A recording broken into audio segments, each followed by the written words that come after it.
Hello everyone, so this is going to be the Hero Talent Showcase for Chronowarden. So starting off as we did with the other videos, we're going to start from the top, then go from the left, then the right, then down the center.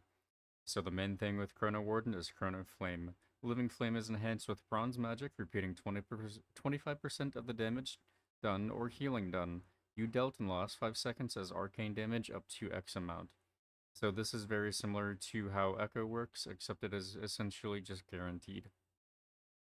With the left side warp, hover now causes you to briefly warp out of existence and appear at your destination. Hover's cooldown is also reduced by 5 seconds, and it also obviously still works as hover normally does. Now, here's our first two-choice option. Warp reduces damage taken by 20%, starting high and reducing over 3 seconds. And then Warp leaves a trail of motes of acceleration. Allies who come in contact with the mote gain 20% increased movement speed for 30 seconds. Now, this actually does not stack, I believe, but it's like one of those scenarios where you probably, like in a raid scenario, and as I said, it just depends on the scenarios that you are in general. I think no matter what, whenever you are in a raid, you will want to choose the motes of acceleration because having movement speed, like, no matter what it's increased by, having it for 30 seconds is actually really good. I believe it spawns quite frequently. I can actually do a little test at the end of the video if you want to see exactly how it is. But you might actually choose this overall nonetheless, because augmentation already has a lot of defensives regardless. So you might want to choose this. It's up to you. As I said, it just depends on the scenario that you're in and whatever like high keys you're doing or high content. Alright, next one. Ebonite and presence gain a equal or gain chance equal to your critical strike chance to gain 30% or 50% additional stats. This is a no-brainer. I don't think you choose anything over this.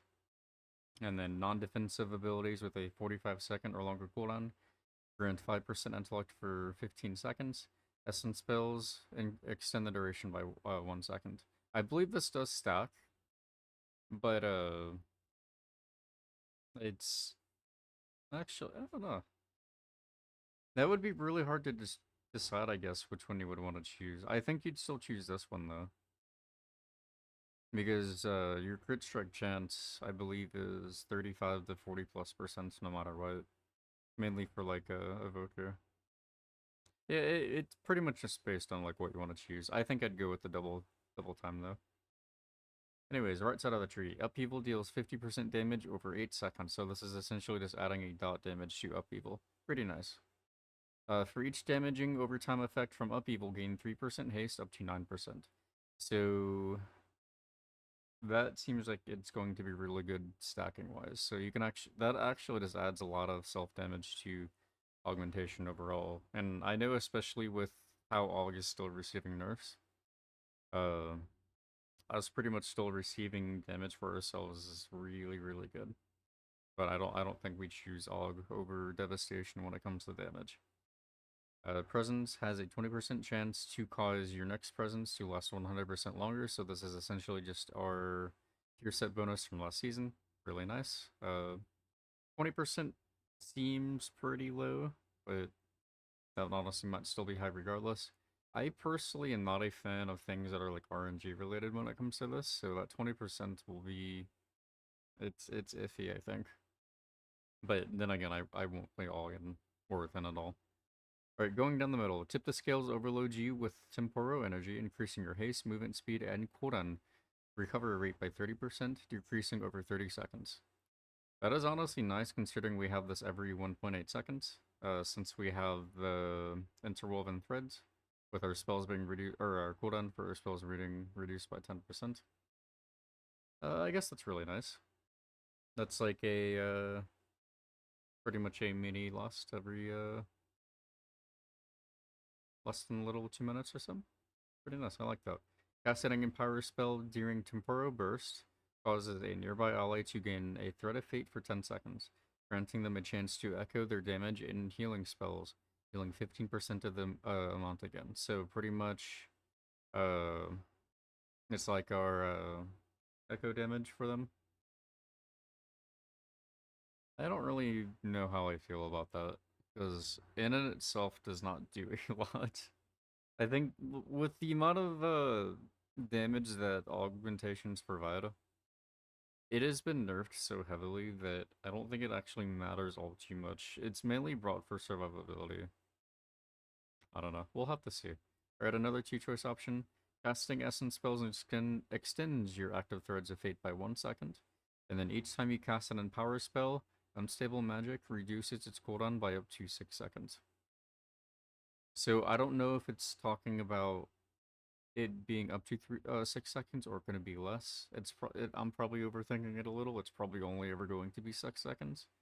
But in terms of choosing any one of these, I think casting an essence spell would be a no-brainer. I think you'd always choose this regardless. Urine power spells. I mean, maybe if it's using this for the upheaval dot damage, you might be able to use it still. It really depends up to you. I think doing this would still be really good for your groups overall. Alright. And power spells send up to 3 Chrono Flames to your targets.